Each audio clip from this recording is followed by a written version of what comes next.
back to my channel. So I got some stuff, so I really want to show you guys. Used to, I talked like, hi everybody. So right now I'm eating a tiramisu cake. So good. So I got a water bottle, the very aesthetically Stanley. So I actually have the big version, but now I got the small version. So this is what it looks like. 3, 2, 1. So the pink Stanley, I'm going to give it to my mom. So this will be mine. Don't forget the straw. The straw is so clean. I love it. I'm going to tag my mom in the caption. Thank you, Mommy. Next, I got some. It's not a purse, not a wallet.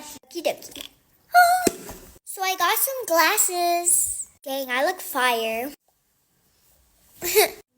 I don't have bad eyesight. I just want to wear it, Whatever. Next, I got a concealer because my mom promised me to get a concealer. I don't know if this is my color. I don't know if it's going to be the match for me because they said I can't use it because it wasn't a tester. So I just picked it. This is my new favorite water bottle. I'm not trying to brag, I'm not. I just wanted to show you guys. But yeah. Part 2, I'll show you my backpack.